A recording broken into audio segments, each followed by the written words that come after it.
Roland Martin. You probably say, come on, give me a break. Move on, guys. Roland Martin, brought to you by General Motors, the all-new 2014 Chevrolet Impala, inspired by an eye for the classic, fueled by a passion for the future.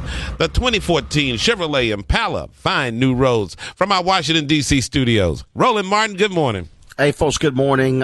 In Florida, you have 108 state legislators who have voted against a special session to take up the Stand Your Ground law. That was a request put forth by a couple of other legislators, and of course, about 47 voted for it.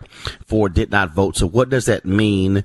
We right now talking to Phil Agnew, executive director of the Dream Defenders. Of course, they've been for weeks calling for this special session, protesting in Florida.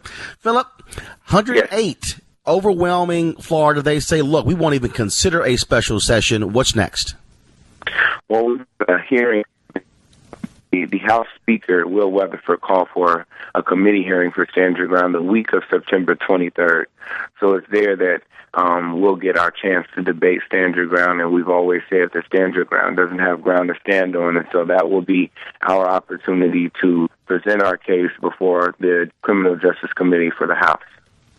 Now, 7 Democrats join all of the Republicans in voting no, and if 3/5 of the majority said yes, then there would be a special session. And so you still believe there is hope. What kind of pressure do you want to bring to bear for the September hearing? What are you calling folks to do? Well, I think pressure is mounting anyway. There's a great deal of confusion around the law. And I think that's come up through the trial and through statements that folks, attorneys, and so what we're doing is calling on anyone who has an opinion, who believes that the law needs to be worked on, that believes the law is not good on the books of Florida, in Florida law books. So to speak up and say something about it, because as we approach September 23rd, it'll be important that the other side of the narrative gets out. I think folks that agree with Stand Your Ground have had a lot of airtime, and it's our time to lay out a case, a convincing case, as we've done here and in other places before the people who make the law. Are you still camping out at the governor's office? No. We left on Thursday. We announced our departure on Thursday. We've had a number of victories, and strategically, it was time for us to go. We'll be up there at the March on Washington on the 24th, and we'll be preparing our folks in their districts to come back on September 23rd. So you finally got a bid, got in a real bid, huh? Yeah, I felt guilty. For a little while, but that quickly washed away. Philip, one of the things that you talk about in terms of put the pressure to bear on Florida to change their attention, how are you planning in terms of each individual district? Are you looking to sign people up? Are you looking to go to offices for each member of the legislature, regardless if they're Republican or Democrat? Well, yeah, exactly. What we're doing right now, we announced 2 weeks ago our intention on registering 61,550 voters in the state of Florida.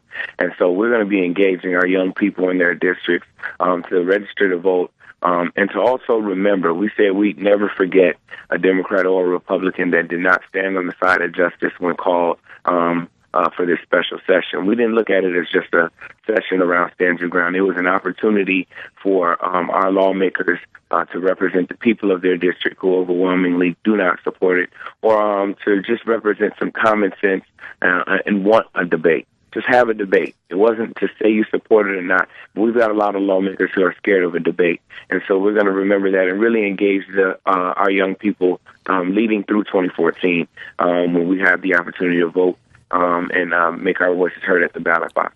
One thing that jumps out, Philip, is that lots of law enforcement officials, police chiefs, sheriffs, DAs, they don't support this law. And so how are you also going to push them to become more vocal? Because folks always say, listen to law enforcement, listen to what they want. Many of them in Florida say this makes our job more difficult.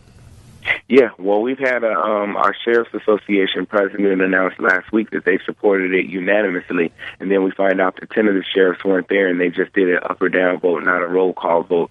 And so we see that our law enforcement officers, as you said, don't support it as well.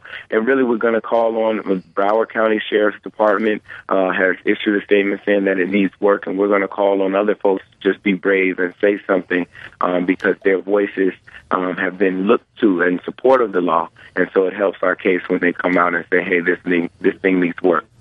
Well, I think you made a great point for a lot of folks. That is, this was not going to be easy, wasn't going to be simple, and it requires folks to fight over an extended period of time, not just in the short term.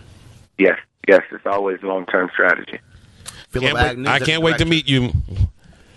Go ahead, Tom.